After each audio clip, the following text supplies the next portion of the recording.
मेरा नाम महेंद्र मोदी है। मैं 70 बरस का हूं और मेरी लंबाई 5 फुट 9 इंच है। मैं आकाशवाणी की विविध भारती सर्विस का रिटायर्ड चैनल हेड हूं। सन 2007-2008 तक मैंने तकरीबन 25-26 टीवी सीरियल्स में काम किया, जिनमें कुछ बहुत अच्छे अच्छे डायरेक्टर्स भी शामिल थे, जैसे अमजद खान साहब के बड़े भाई इम्तियाज खान साहब। उनके साथ मैंने नूरजहां में काम किया। इसके अलावा मुजफ्फर अली जी के उमराव जान में चीफ असिस्टेंट रहे रियाज अहमद साहब, जिनके साथ मैंने जोहरा महल में काम किया। मैं रेडियो का ए ग्रेड ड्रामा आर्टिस्ट हूं और मैंने करीब 300 नाटकों में काम किया है और 250 से ज्यादा नाटक में डायरेक्ट कर चुका हूं। इसके अलावा कई देशों में मैं रेडियो के लोगों को नाटक सिखाता आया हूं। मैंने कई देशों में वर्कशॉप्स किए हैं रेडियो ड्रामा पर। इसके अलावा मैं एक लेखक भी हूं। मैंने अब तक 9 पुस्तकें लिखी है, जिनमें से एक को महाराष्ट्र साहित्य अकेडमी अवार्ड मिल चुका है और एक किताब को दूसरे 3-4 अवार्ड्स मिल गए और उसे केंद्रीय साहित्य अकादमी अवार्ड के लिए नॉमिनेट भी किया गया है। अब मैं एक बार फिर कैमरे के सामने आना चाहता हूं। मैं आपको ये विश्वास दिलाना चाहता हूं कि 70 बरस की उम्र में भी मैं पूरी तरह से फिट हूं और पूरी मेहनत कर सकता हूं। अपने अपराध बोध से दबी हुई एक रोज तुम ही लौट गई थी चुपचाप मेरे दरवाजे से। मैंने तो नहीं उघाड़ा था तुम्हारे गुनाहों को, अपने शरीर पर लगी खरोंचों को उजले सफेद कपड़ों से ढांप कर भी कहां ढांप पाई थी तुम। पर मैंने तो नहीं पूछा था जगमगाते कपड़ों के नीचे बड़े जतन से छुपाई गई खरोंचों का राज। तुम शायद ये सोचकर मुड़ गई थी कि कुछ दिन बाद जब रात भर जागी आंखों की लालिमा मिट जाएगी, शरीर पर पड़ी खरोंचें वक्त के मरहम से भर जाएंगी, तब तुम अपने अपराध बोध से छुटकारा पाकर लौट आओगी मेरे पास।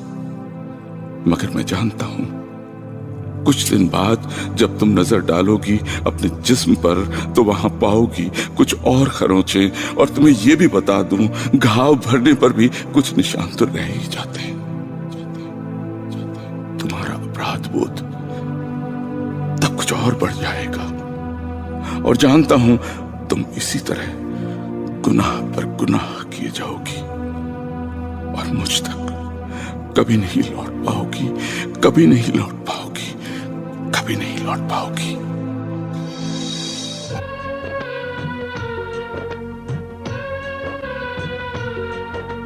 जब तक जलना है जलती रहती है, राख के साथ पिघलती रहती है।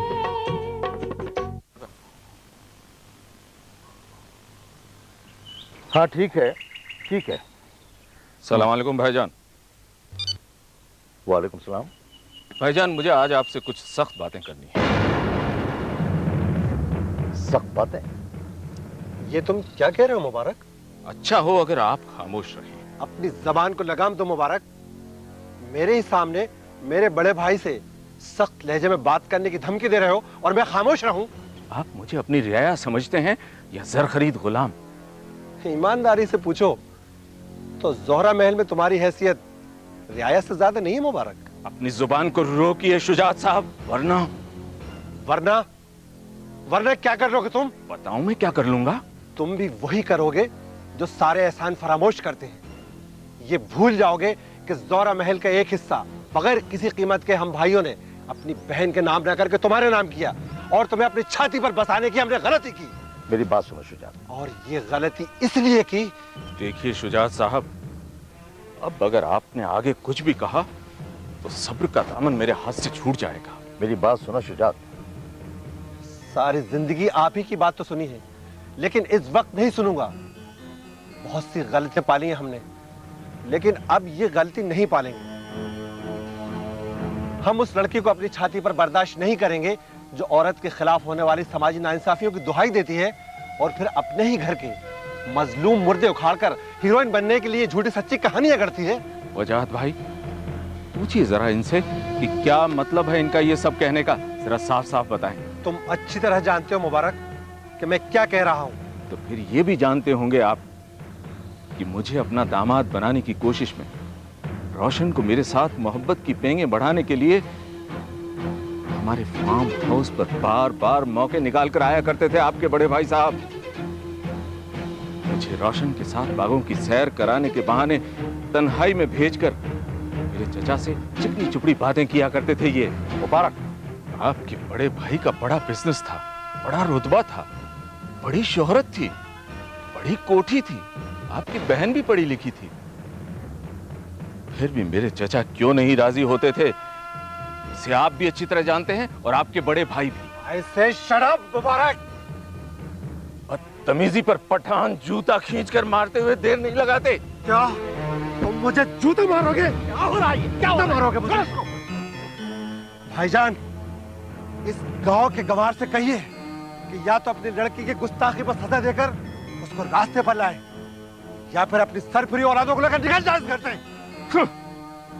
अपनी जलालत को भूलकर अगर आप लोग इस पठान को जलील करना चाह रहे हैं तो सुन लीजिए, ये जोहरा महल के हिस्से की जो जमीन आप भाइयों ने शादी की लालच में मेरे नाम की थी, उसे ये गैरतदार पठान पहले ही आपकी बहन के नाम कर चुका है।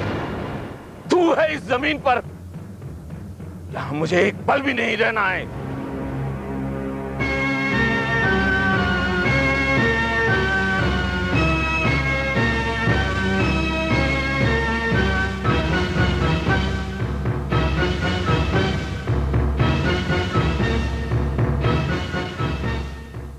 नहीं, क्या समझते हैं अपने आप को? मुबारक, क्या क्या हुआ?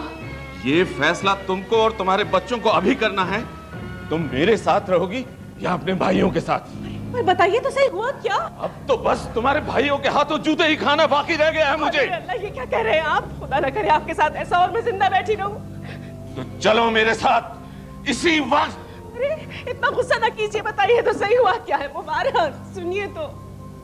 मैं इस घर में एक दामाद की हैसियत से आता हूं, रियाया की हैसियत से नहीं। कह देना अपने भाइयों से कि हम जिस पर थूक देते हैं उसे चाटते नहीं। मैं जा रहा हूं। अरे ये सब कुछ क्या हो रहा है? ये क्या हो रहा है? ये क्या सुन रही हूँ मैं?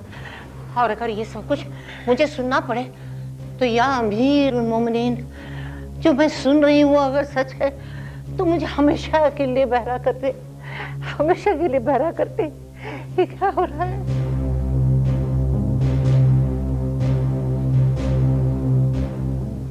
अगर यहां जिंदा रही तो एक दिन अंधे होने की दुआ भी करोगी।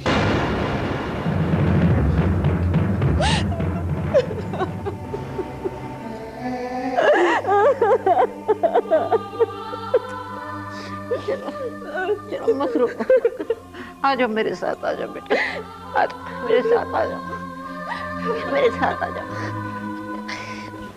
अम्मी, अम्मी। मैं अभी आया ही हूं और तुम जा रही हो?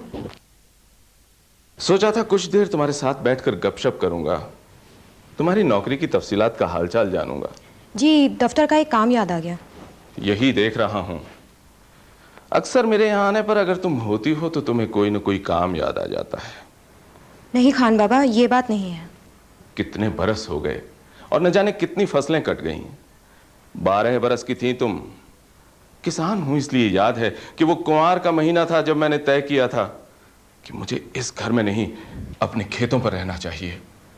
कभी सोचा तुमने कि मैंने ऐसा फैसला क्यों किया? सोचकर ही किया होगा। तुम कभी मेरे बारे में सोचती हो? जी हाँ। क्या सोचती हो? यही कि कितना नीच आदमी है, मेरी माँ को दुख देने वाला।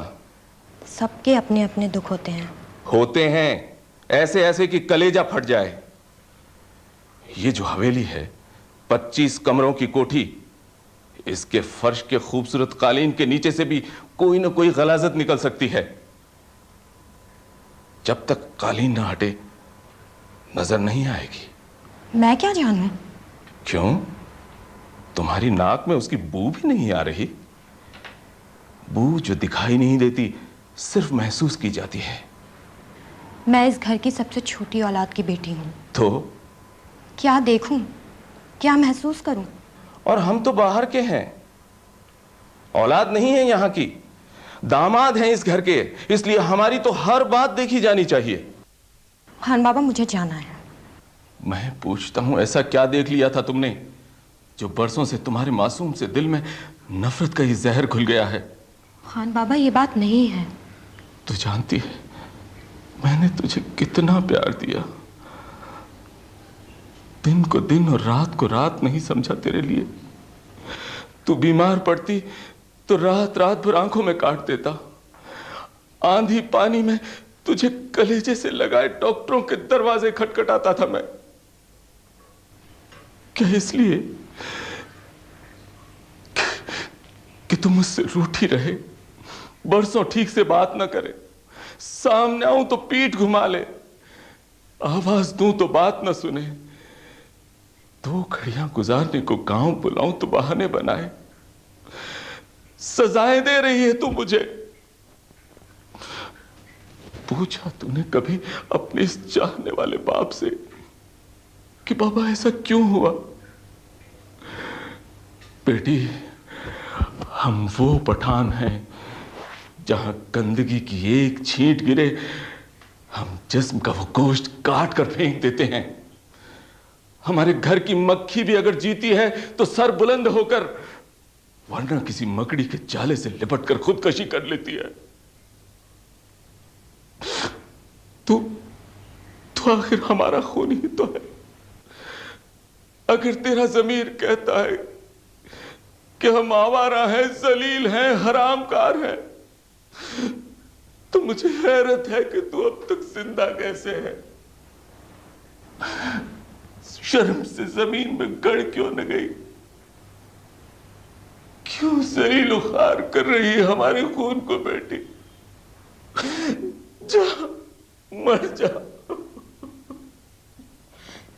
खान बाबा, ये बात नहीं है। मेरे